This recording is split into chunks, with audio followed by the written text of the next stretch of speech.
Salam, peace be upon you. Episode 13, The Silent Ground. Part 22, Ethical Imperative.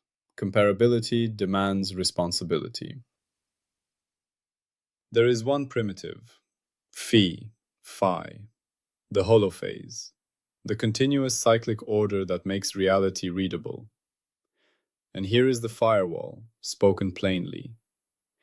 If you hear me smuggling space, time, energy, matter, or dynamics as primitives here, treat it as an error. Now let's continue from where we left off. In part 21, we earned a hard, quiet definition of truth. Not as a glowing thing in the sky, not as an object you can hold. Truth, in a readable universe, is what keeps matching under repeated, rigorous comparison. Truth is what survives tests. And the moment you accept that, something changes, because you realize a fact that is not optional. If truth requires comparison, then anyone who makes a claim has a responsibility to allow comparison. Not as a polite extra, not as a social preference, as a moral requirement built into readability itself. This is part 22. The core claim is simple. Comparability isn't just how we learn. Comparability is how we stay human together. If claims must be comparable to be meaningful, then those making claims must allow them to be compared. Let me say it again in even simpler words. If you want your words to mean something in a shared world, you must let other people check them. You must let your claims touch the same ground everyone else walks on. Because when you refuse comparison, you don't just hide information. You break the shared ability to tell what is real. And that is an ethical injury. Now, I'm going to use one everyday analogy for this whole part. One. I'll return to it again and again, so you can feel it, not just understand it. Here it is. A village well. Not a metaphor for some abstract system. A real well. The kind that feeds families. The kind that makes the difference between health and sickness. The kind of thing that belongs to everyone because everyone depends on it. Imagine 3 villages share one well. Different surnames, different accents, different stories, but the same thirst. Now imagine a simple rule develops over time. Not because people are cruel, but because they are wise. Anyone can check the well. Anyone can look at the water. Anyone can inspect the rope and the bucket. Anyone can see whether it was cleaned. Anyone can write the date in a little logbook hanging in a wooden box. No one is asked to drink based on faith alone. And notice what's hidden in that rule. It isn't suspicion. It is respect. It is a recognition that when something matters to everyone, it must be readable by everyone. That well is not only water. It is a social contract. It is a reality contract. It is the simplest picture of a civilization that wants to remain sane. And now we connect it directly to phi. Phi is comparability itself. Phi is the permission for distinction. For this and not this. For matches and does not match. For safe and unsafe. For kept promise and broken promise. So if phi is the root permission that makes reality readable, then refusing comparability is refusing reality sharing. And refusing reality sharing when others depend on you is not neutral. It is irresponsible by construction. Now let's make it sharp with a story. You live in that village. A leader stands up in the square. He says, calmly, confidently, "Trust me, I'm making good decisions for you." Someone asks politely, "Can we see the decisions?" Another asks, Can we see the records? Another asks, can we compare what you promised last month with what happened this month? And the leader smiles and says, no, that is not your place. You must believe. Do you feel what just happened? It's not only that he asked for trust, it's that he refused the well. He refused the check. He refused the logbook. He wants the benefits of truth language without accepting the responsibility of truth practice. He wants to say, I am right, while removing the only thing that makes right meaningful in a shared world: comparison. That move is not leadership. It is tyranny disguised as confidence. Because the moment you remove comparability, you remove correction. And the moment you remove correction, error becomes permanent. And when error becomes permanent, suffering becomes predictable. This is not a political opinion. This is a structural claim. A readable universe punishes uncheckable claims over time. Not with thunder, with accumulation, with drift, with invisible rot. Now let's bring the well back. Imagine that same leader controls the well. He says, the water is clean, trust me. You ask, can we check? He says, no, you must believe. At that moment, every mother in the village understands something that some philosophers spend their lives trying to say. If the claim affects survival, the claim must be comparable. If it cannot be compared, it must not be treated as knowledge. It can be treated as a poem, or a hope, or a prayer, but not as public truth. Because public truth is what survives tests, and tests require access. Now I want to be careful. The firewall is watching, and it should, because the human mind hears comparability and panics. It imagines cold numbers. It imagines turning love into a spreadsheet. It imagines measuring everything until life becomes gray. That is not what this is. Comparability does not mean everything becomes a number. Comparability means everything that claims to guide others must be readable in some way that others can check. Sometimes the check is a measurement. Sometimes it is a record. Sometimes it is a repeated observation.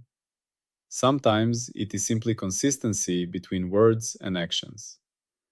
But it must be something. Otherwise, the claim is a locked box. And locked boxes can be precious in private life. But locked boxes cannot be the foundation of shared reality. Now here's why this matters so much, and why part 22 belongs exactly here in our journey.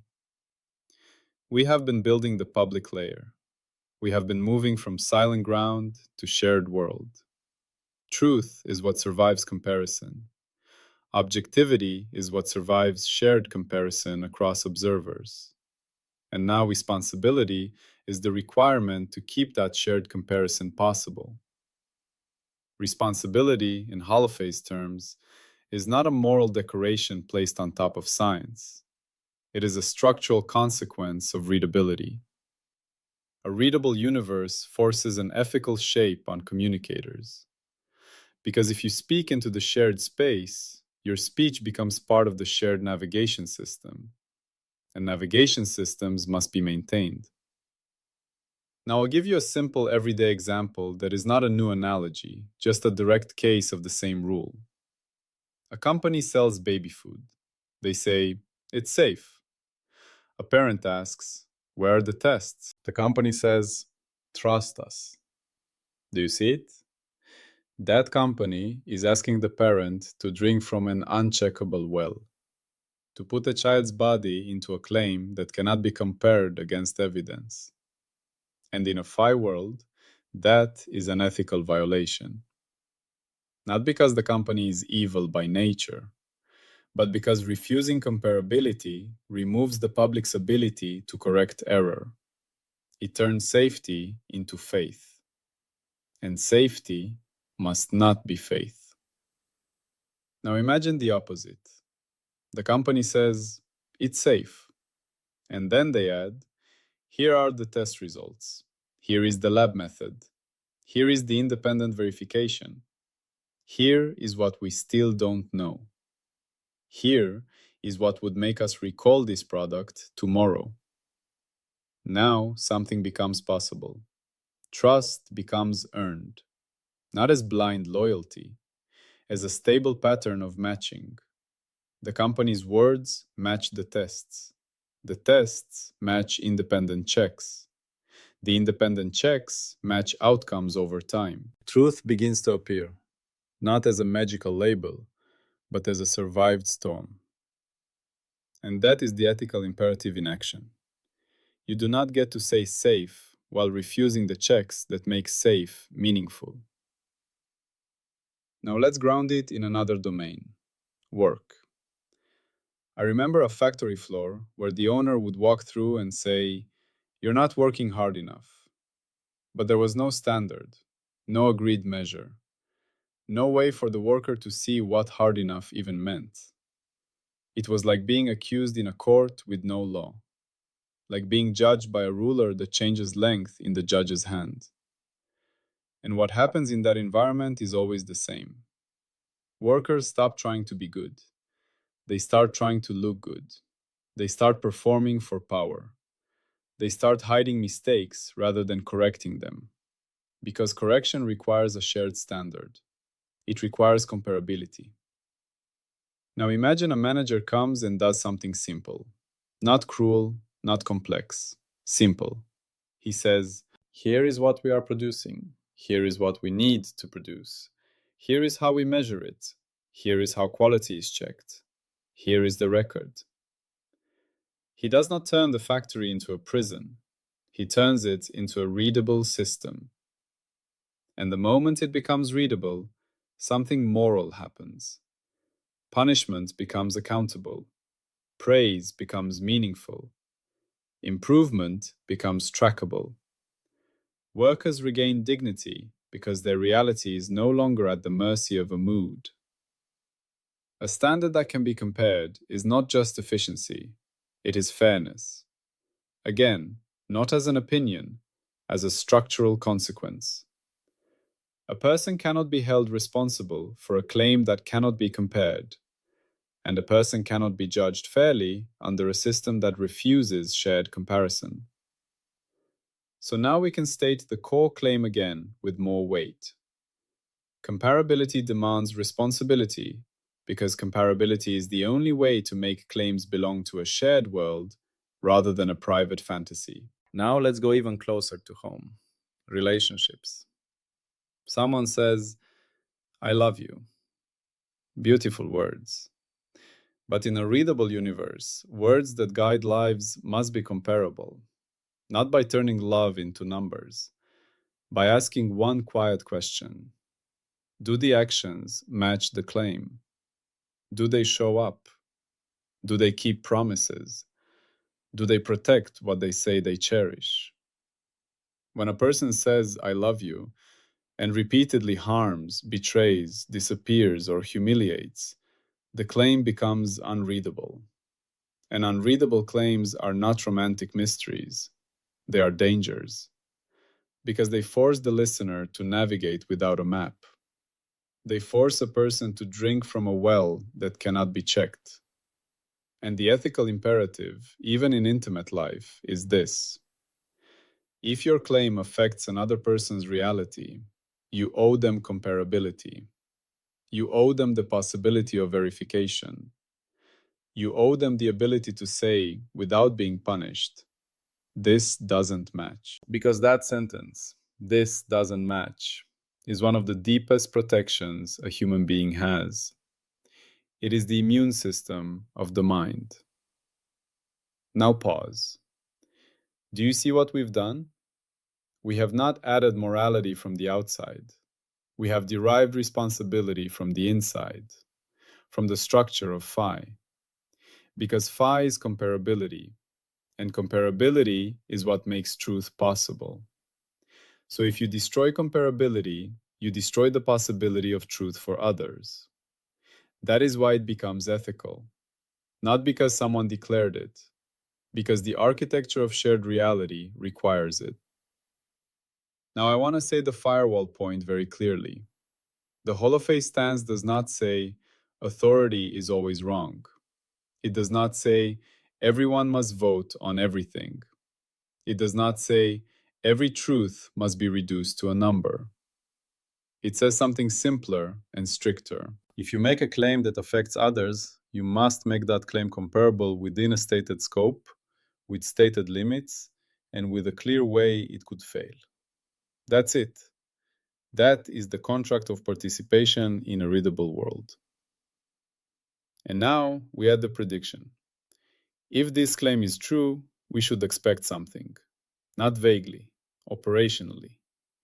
Here is the prediction spoken in human language. Systems that build in verification, systems that let claims be compared across people, methods, and time, will accumulate fewer long-term errors than systems that run on uncheckable authority. Why? Because in a checkable system, errors become visible, and what becomes visible can be corrected. In an uncheckable system, errors become invisible, and what is invisible cannot be corrected. It can only be endured. So we predict a difference in drift. In medicine, a culture that shows test results, invites second opinions, documents decisions, and audits outcomes will, over time, harm fewer people than a culture where the doctor says, "Trust me," and refuses scrutiny. In science, a culture that shares data, shares methods, invites replication, and publishes uncertainty will, over time, build sturdier knowledge than a culture where results are hidden and criticism is punished.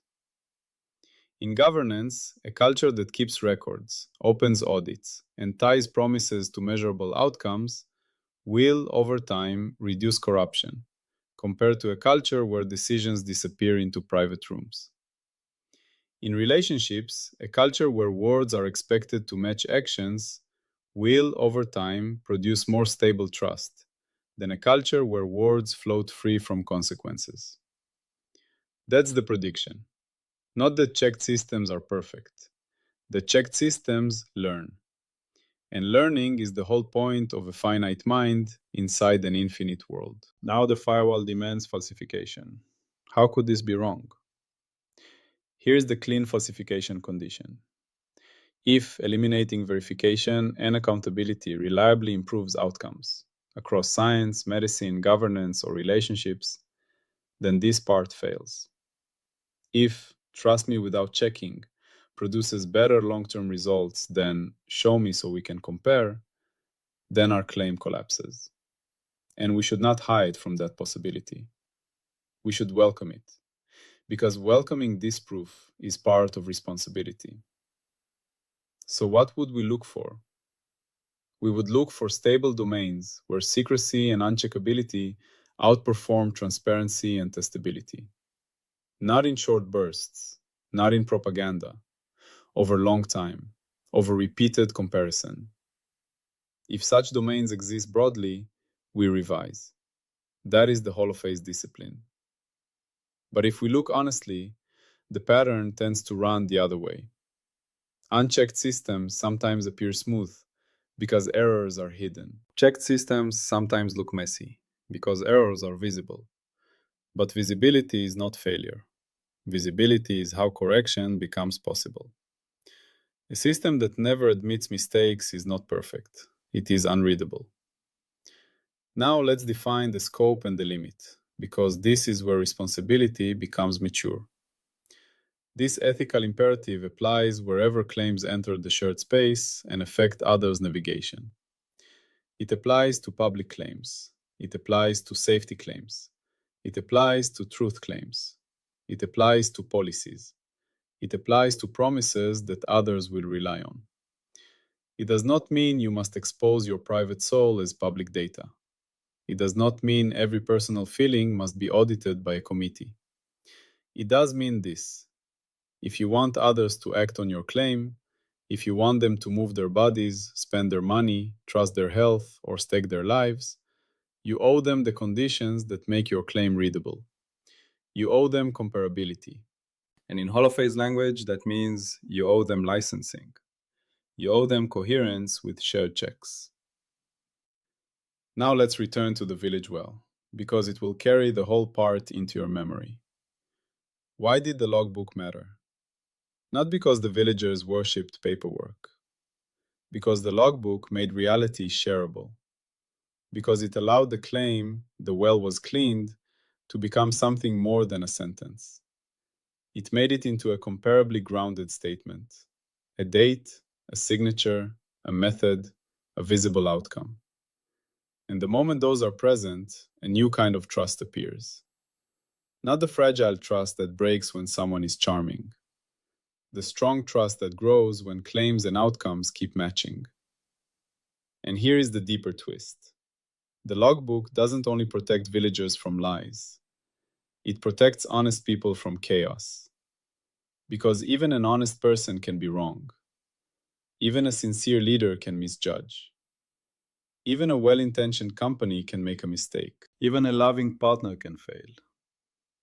So responsibility is not only about catching liars, it's about building a world where even the good can be corrected without humiliation. Where error is not a sin. Where error is information. Where error is a signal. Where error is part of learning. And that, quietly, is one of the most ethical structures a civilization can have. Now, let me give you a small story that stitches this into the heart. Two people are friends. One says, "I'll meet you at 3." They arrive at 3. Next day, same promise, same result. After a month, you stop holding your breath. After a year, you stop checking the clock. Not because you became naive, because you became calibrated. Trust in a readable world is simply truth extended across time. It is matching repeated so many times that the nervous system relaxes. But notice what made that possible. The friend did not say, "Trust me," and never check. They made the claim comparable. They showed up. They allowed the world to compare the sentence to the reality. So the ethics of comparability is not code. It is the foundation of peace. It is what allows minds to rest. Now let's bring this into the holophase spine one more time, so it lands as a single coherent object. Phi is the possibility of distinction. Distinction is what makes comparison possible. Comparison is what makes truth possible. Truth is what survives tests. And because we live together, the tests must often be shared. So objectivity is shared survival under shared tests. And because claims shape shared navigation, we owe each other the conditions that keep tests possible. That is responsibility. This is why Part 22 matters.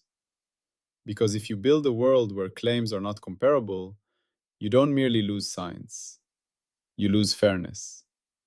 You lose accountability. You lose the immune system of correction.